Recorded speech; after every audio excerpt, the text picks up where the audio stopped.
The Grove.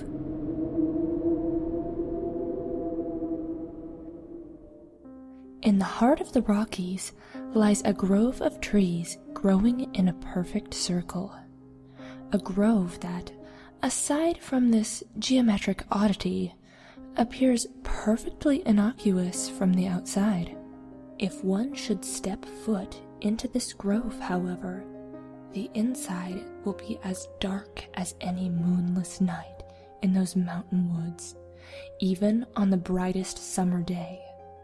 Those who have mistakenly wandered into the grove are rarely in any condition to say what happens inside. Many simply never come out. However, if you are brave or very foolish, you can attempt to camp within the grove. Go in with your eyes shut tight.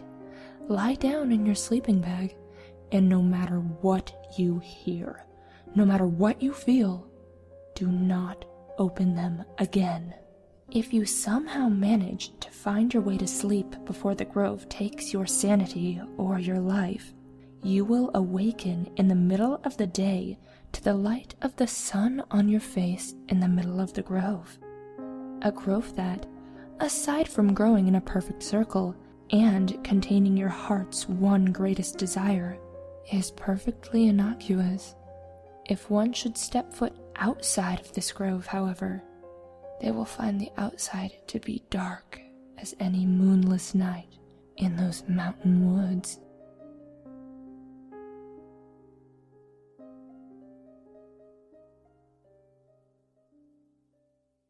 One-way doors. Alleyways are filled with doors, many of which never seem to lead anywhere. Once in a while, you might find a door that seems completely out of place and out of time. These old wooden doors look like they could be centuries old and have very delicate and ornate designs carved into them. These are the one-way doors. Now, one day, you might find yourself down an alley staring at one of these mysterious doors, overcome with curiosity. You approach the door and test the copper doorknob, surprised to find that the door has been left open. You swing the door open slowly, finding that it's extremely dark. Despite it being rather bright in the alley, you're unable to see anything past the doorway. Still bugged by the possibilities of what lies beyond the door, you go against your better judgment and step into the pitch darkness. You blink a few times, allowing your eyes to adjust to the brightness, and you realize that you're standing back in the alley, facing the door. You try the doorknob again, except that this time it's locked. The last thing you remember doing is going through this old wooden door, except now you're standing back out in the alley. You shrug it off as some memory lapse or deja vu moment, and seeing as the door was now locked, you decide to head home. As you turn around, you see a man heading towards the door, clearly just as curious about the door as you were. "Don't bother, bro, it's locked," you tell him. He doesn't mind you and keeps walking towards the door, going straight through you. "Wait, what the?" You stare wide-eyed as the man continues to make his way towards the door. "How did he?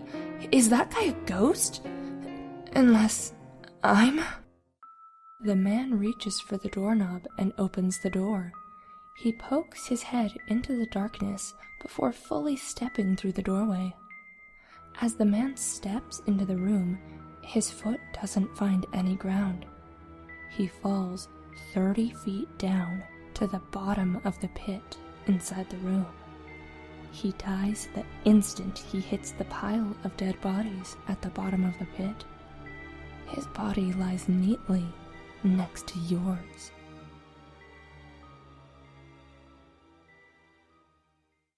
Sister. My sister always screams in the middle of the night. Horrible, blood-curdling screams, and I cannot get her to stop. I lie in my bed, away from the earth, dreaming in mist, and her screams penetrate them. She cries for me. She cries for someone. I cannot help her. Nothing I do will make her stop. I brought her some fresh lavender one day. I hoped the scent could calm her. My eyes shut and I drifted away. But she screams. What can I do, sister? Why do you scream? What scares you? You will not tell me. I can't help. One night, when the screams are just too much, I get up. I will stop her screams. I make my way to her bed and kneel right on top of her. Stop screaming. Stop screaming. I look down at her, but I cannot see her. It is dark, and there's distance between us. Stop screaming! She stops, but only because she knows someone is there. She is quiet. She doesn't want them to know she's there. My mother telling me to go back to my bed. I need to stop coming to see my sister at night. But don't you hear the screams, Mother? But she doesn't. It's only me. My sister pretends to be asleep. I get up.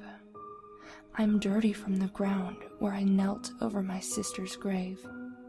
She rests in her coffin, dead, but she still screams.